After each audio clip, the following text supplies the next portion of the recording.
दो chapter permutation, combination and probability बच्चे usually इसको डिफिकल्ट टॉपिक मानते हैं, लेकिन बहुत बार इसका क्वेश्चन आसान भी आता है। फॉर एग्जांपल मैं एक बहुत छोटी सी बात बोलता हूं, स्टिल आप देखोगे बहुत सारे बच्चे इसका आंसर गलत देंगे। सपोज मेरे पास 10 आइडेंटिकल बॉल्स हैं और मैं उनमें से 3 बॉल्स चूज करना चाहता हूं, तो बहुत सारे बच्चे बोलेंगे 10C3, लेकिन ये आंसर गलत है। आंसर केवल 1 होगा, क्योंकि 10 आइडेंटिकल बॉल्स बोली है मैंने। 10 डिस्टिंक्ट बॉल बोलता तो आंसर आता 10C3, और यदि 10 आइडेंटिकल बॉल्स हैं तो 3 बॉल चूज करने का केवल एक वे है, 4 बॉल चूज करने का केवल एक वे है। ये बहुत छोटी सी बात बोली है, इसलिए मैं जानता हूं कि बहुत सारे बच्चों ने यहां भी गलती की होगी। और अब मैं क्वेश्चन करने जा रहा हूं। इस क्वेश्चन में कहा गया है, consider an experiment of tossing a coin repeatedly until the outcome of 2 consecutive tosses are same. If the probability of a random toss resulting in head is 1/3, then the probability that the experiment stops with head is, आपने इनमें से correct choice बतानी है। कहने का मतलब है कि एक कॉइन को मैं लगातार टॉस करता चला जाता हूं और मैं रुकूंगा तब जब 2 कॉन्जिक्यूटिव टॉसेस का रिजल्ट सेम आएगा, और हमने निकाली है इसकी प्रोबेबिलिटी की आखिर में दोनों हेड्स आएंगे। ऑब्वियसली यदि यहां पे 1/3 की जगह 1/2 होता तो उस केस में तो मैं बगैर कुछ किए डायरेक्टली बोल सकता था कि 2 कॉन्जिक्यूटिव हेड्स आने की प्रोबेबिलिटी जो है वो 1/2 है, क्योंकि ये तो क्लियर है कि जब तक 2 कॉन्जिक्यूटिव टॉसेस सेम रिजल्ट नहीं देंगी, हम टॉस करते चले जाएंगे, तो ऑब्वियस है कि आखिर में 2 कॉन्जिक्यूटिव हेड्स या आखिर में 2 कॉन्जिक्यूटिव टेल्स, दोनों की प्रोबेबिलिटी बराबर होगी। If P alpha is the probability that last में 2 हेड्स आएंगे, P beta is the probability that last में 2 टेल्स आएंगे, टोटल तो 1 आएगा। और ये भी क्लियर है कि दोनों की वैल्यू बराबर होगी। ऑब्वियस है, क्योंकि यदि यहां पे 1/2 होगा तो आखिर में 2 कॉन्जिक्यूटिव हेड्स या आखिर में 2 कॉन्जिक्यूटिव टेल्स, कोई भी एक प्रेफरेबल नहीं है, दोनों की वैल्यू बराबर ही आएगी। तो टोटल प्रोबेबिलिटी क्योंकि हमेशा 1 होती है, तो ऐसी सिचुएशन में पी अल्फा की वैल्यू आ जाती 1/2, पी बीटा की वैल्यू भी 1/2 आ जाती। तो ऑब्वियस है, यदि इस केस में हेड आने की प्रोबेबिलिटी 1/3 है, तो ऑब्वियस है कि आखिर में 2 हेड्स आएंगे, उसकी प्रोबेबिलिटी आखिर में 2 टेल्स आएंगे, इसकी प्रोबेबिलिटी से कम होगी। मतलब कि आखिर में 2 हेड्स आएंगे, इसकी प्रोबेबिलिटी 1/2 से तो कम ही आएगी। इसलिए यदि इन 4 चॉइसेस में से यदि किसी की वैल्यू 1/2 से ज्यादा होती तो उसको तो मैं इमीडिएटली रिजेक्ट कर देता। एक्चुअली ये बातें आपको हेल्प करती हैं। इन छोटी छोटी बातों का यूज करके आप कुछ चॉइसेस तो यूजुअली आप रिजेक्ट कर ही पाओगे। हाँ, इसके अंदर मैं कोई भी चॉइस को रिजेक्ट नहीं कर पा रहा, क्योंकि सबकी प्रोबेबिलिटी 1/2 से कम है, और क्योंकि ये एडवांस का क्वेश्चन है, इसलिए एग्जामिनर लोग यूजुअली ऐसा कोई लूप होल नहीं छोड़ते।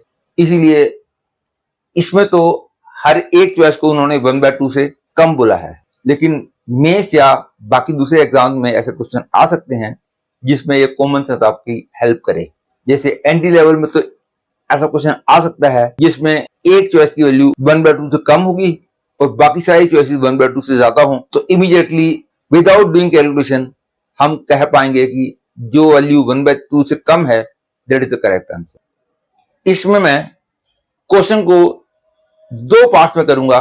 जब कॉइन को टॉस किया जाता है, हेड आता है, मतलब कि हेड आने से प्रोसेस शुरू होता है, और दूसरा केस लेंगे जब टेल आने से प्रोसेस शुरू होता है। यदि हेड आने से प्रोसेस शुरू होता है, उस केस में या तो पहले 2 हेड्स आ जाएंगे और प्रोसेस खत्म हो जाएगा, या फिर हेड टेल, या फिर हेड टेल हेड हेड में प्रोसेस खत्म होगा। मेरे कहने का मतलब है, यदि हेड से प्रोसेस शुरू होता है तो आखिर में 2 कॉन्जिक्यूटिव हेड्स आएंगे, इसकी प्रोबेबिलिटी होगी that will probability of H H plus probability of H T H H plus probability of H T H H and so on. और यदि प्रोसेस टेल से शुरू होता है तो उस केस में आखिर में 2 हेड्स आएंगे, इसकी प्रोबेबिलिटी निकालने के लिए टी एच आएगा प्लस पी टी एच आएगा। ध्यान रखो टी एच के बाद अगला एच वाला केस तो लिया जा चुका है, plus probability of T H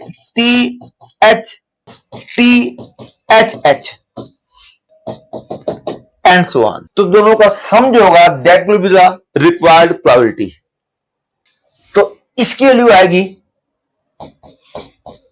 1/3 square plus 1/3 into 2/3 into 1/3 square plus 1/3 into 2/3 into 1/3 into 2/3 into 1/3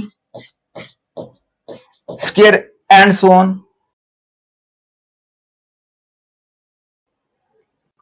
आप देख सकते हो कि हर एक की आखिरी टर्म तो 1/3 स्क्वायर है, क्योंकि ये वो केसेस हैं जब आखिर में दो हेड्स आएंगे और प्रोसेस हेड से शुरू हो रहा है।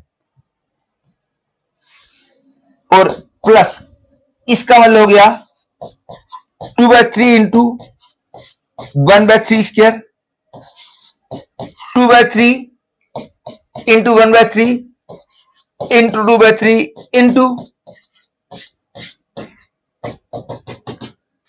और इसका सम हो गया 1/9 अपॉन 1 माइनस 2/9 और इसका सम हो गया 2/3 इंटू 1/9 अपॉन 1 माइनस 2/9।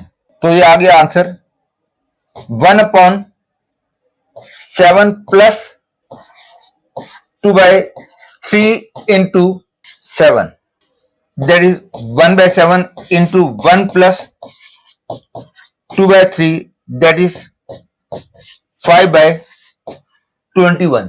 तो बी चॉइस होगी करेक्ट चॉइस। तो इस तरह से आपने देखा कि ये क्वेश्चन तो बिल्कुल भी मुश्किल नहीं था।